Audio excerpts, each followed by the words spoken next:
You know guys, I think I might retire the Characters We Want series. I think it's starting to get a little... Oh, sorry, give me 1 second, somebody's knocking.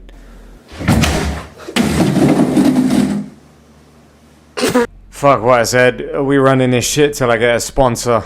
Part 5, Characters We Want in Marvel Rivals. As always, this will try to be a good balance of picks that you guys have recommended and asked for, as well as some lesser requested characters who I think would change the game in cool and necessary ways.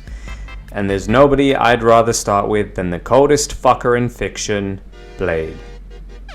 Can you tell I just watched Sinners? Shit's fire, by the way. Anyway, I want Blade to be a duelist. He's a vampire hunter, he needs to hunt.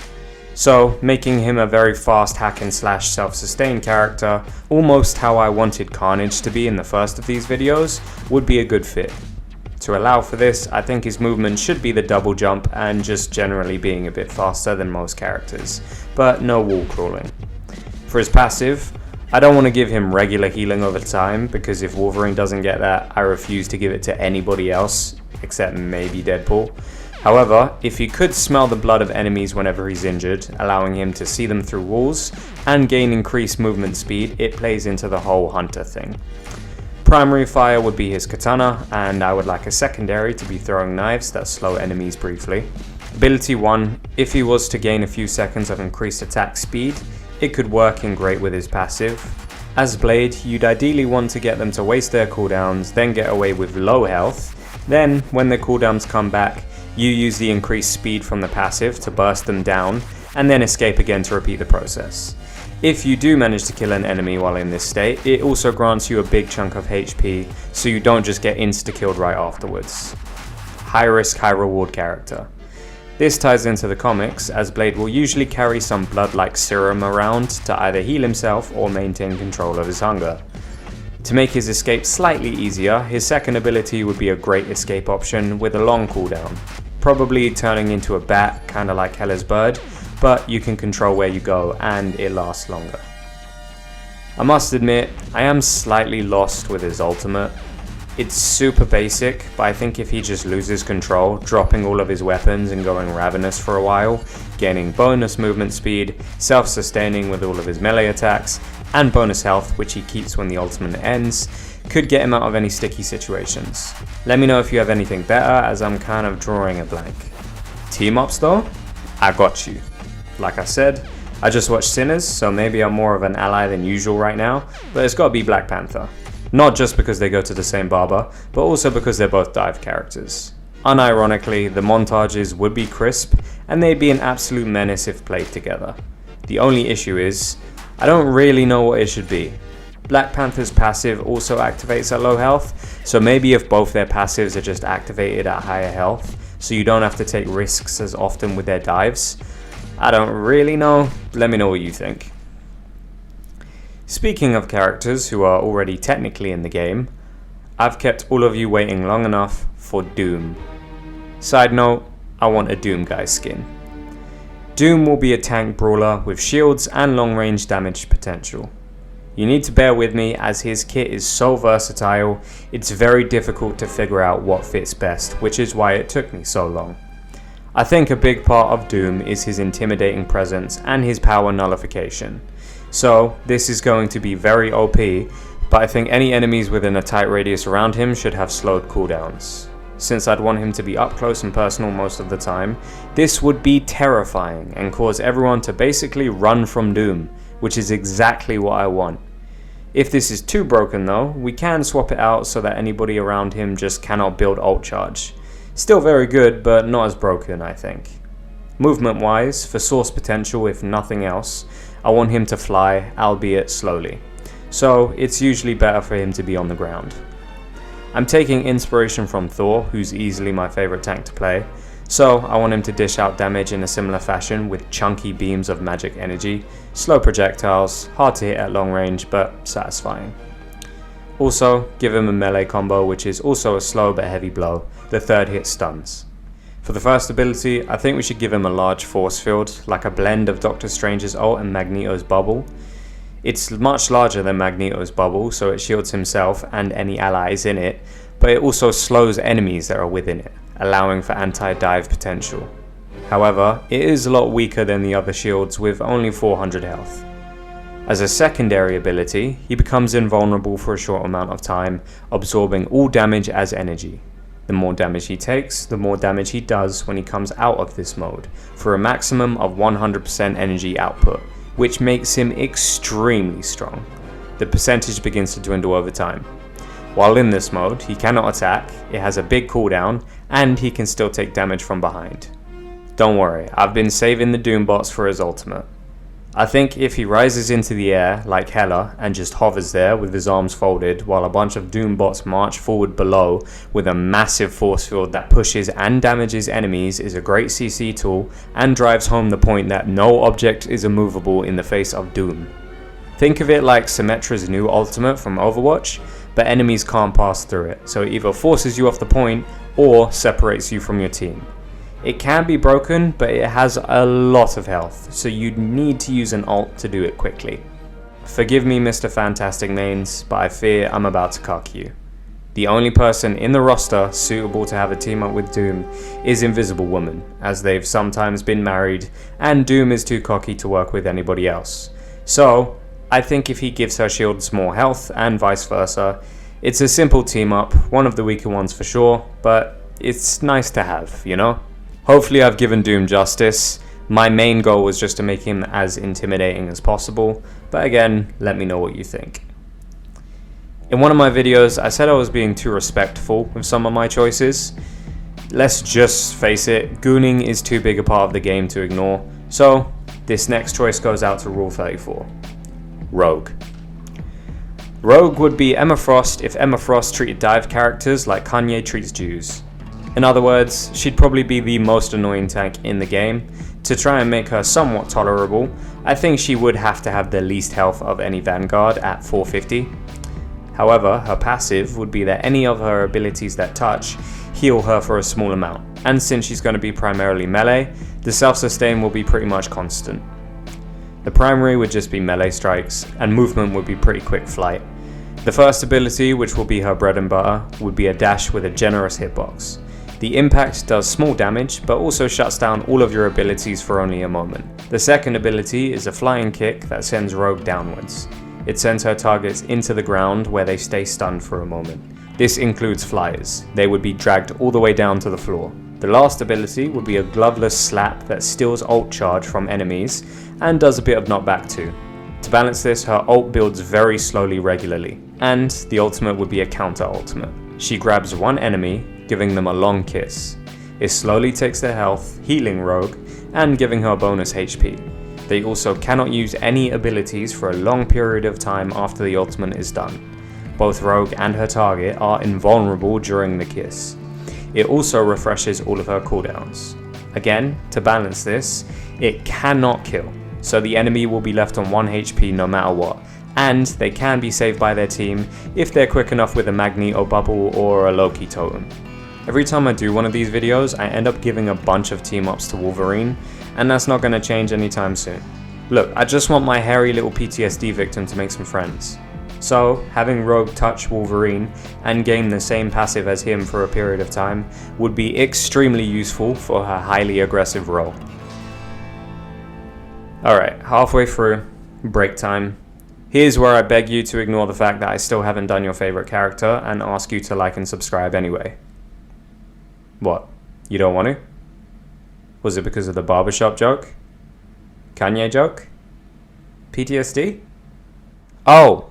You're a Mr. Fantastic main. My bad, King. It's not gonna make Doom unfuck your wife, but I apologize. Anyway, support time, baby! It's one I've seen a lot of requests for. Wasp. I mentioned in the first video I did on this that having a flying support character makes sense to me. That's still true, and I think the Wasp is a really good fit for that role. Probably even more than the original idea I had, which was Silver Surfer.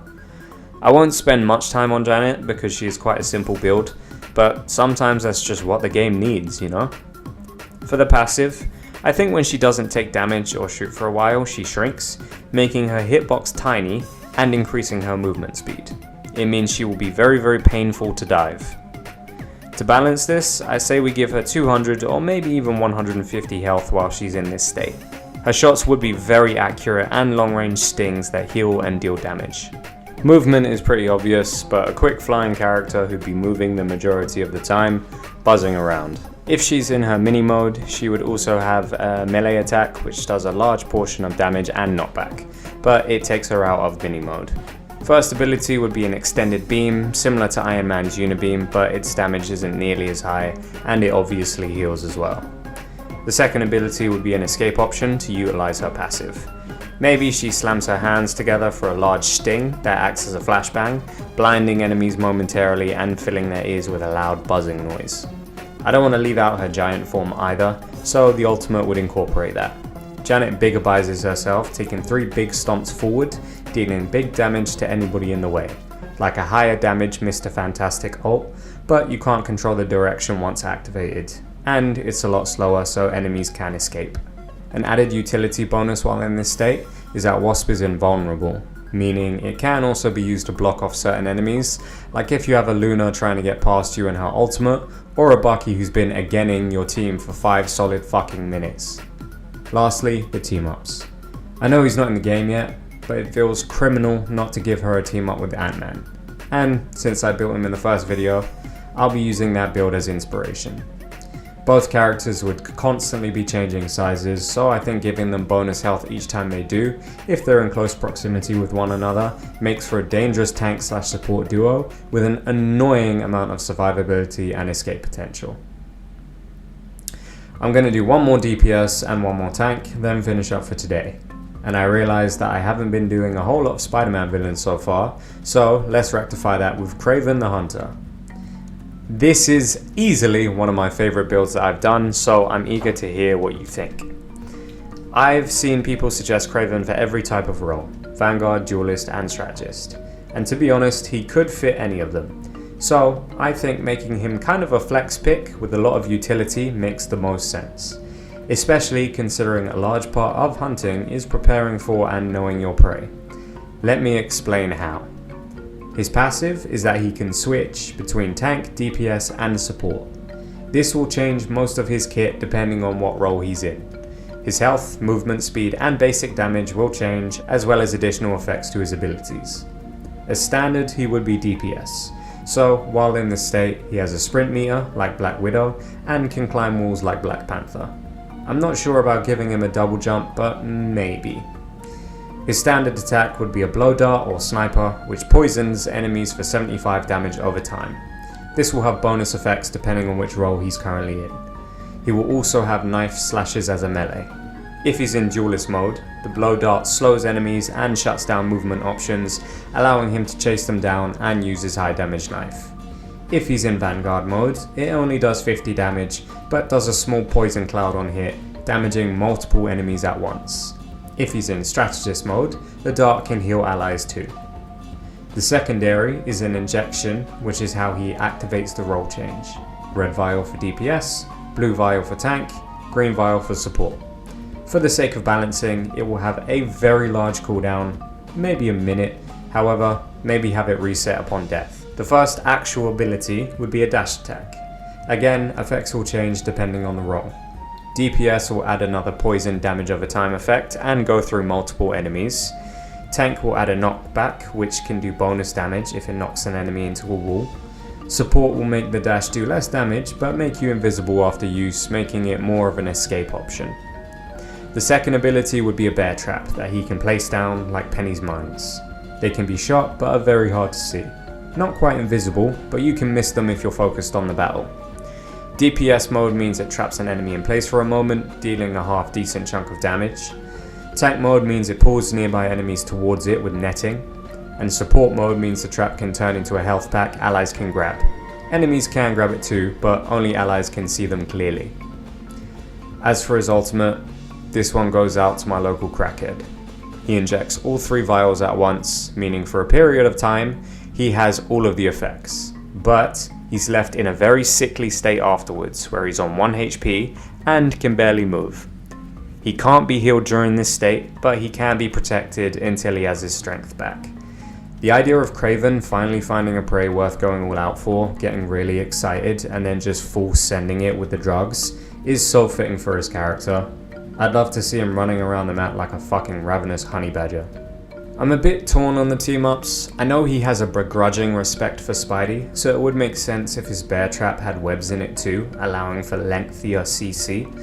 But also, their combined obsession with Spider-Man means Venom would also be a good pick to team up with.